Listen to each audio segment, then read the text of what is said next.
આયુષ મંત્રાલયના સહયોગથી દ્વિતીય WHO global summit on traditional medicine સમિટનું આયોજન કરવામાં આવ્યું છે, જે તારીખ 17થી 19 ડિસેમ્બર 2025 દરમિયાન ભારત મંડપમ નવી દિલ્હી ખાતે યોજવામાં આવશે.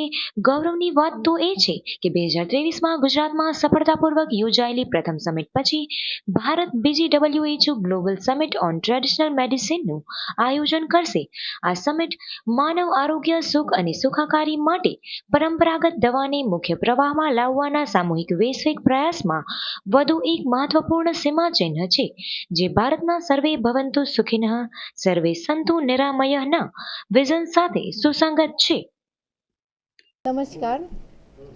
માનનીય વડાપ્રધાન શ્રી નરેન્દ્રભાઈ મોદીજીના સપનાથી, વિઝનથી અને મિનિસ્ટ્રી ઓફ આયુષ અને આપણા મિનિસ્ટર પ્રતાપરાવ જાધવ એના સહકાર્યથી અને સેક્રેટરીના સહકાર્યથી એક global summit in traditional medicine, જે સેકન્ડ સમિટ એ WHO અને મિનિસ્ટ્રી ઓફ આયુષ બંને મળીને ભારત મંડપમમાં 17 થી 19 ડિસેમ્બર દરમિયાન કરી રહ્યા છે.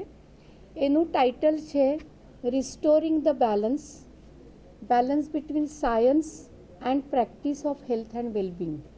આમાં પૂરા દેશના 112 કન્ટ્રીઝમાંથી 5000 લોકો ઓનલાઈન જોડાવશે.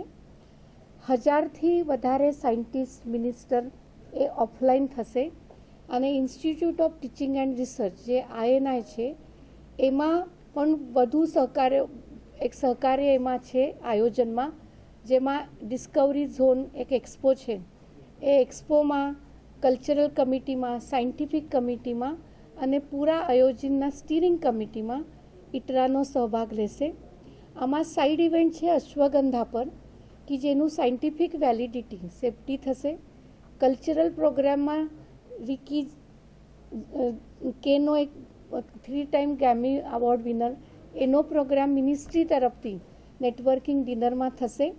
અને આમાં સાયન્સ અને ટેકનોલોજી, આર્ટિફિશિયલ ઇન્ટેલિજન્સ અને ડિજિટલ હેલ્થ, આ બધા જે લેટેસ્ટ ટેકનોલોજી છે એનો જોડ લઈને ટ્રેડિશનલ મેડિસિન કેવી રીતે ધરાતલ પર દરેક વ્યક્તિ માટે દુનિયાના હેલ્થ ફોર ઓલ આ સપનું સાકાર કરવા માટે કેવી રીતે સ્ટ્રેટેજી દરેક કન્ટ્રી કરશે એના ઉપર ચર્ચા થશે અને એનું ઇમ્પ્લિમેન્ટેશનનું એક રોડમેપ બનશે.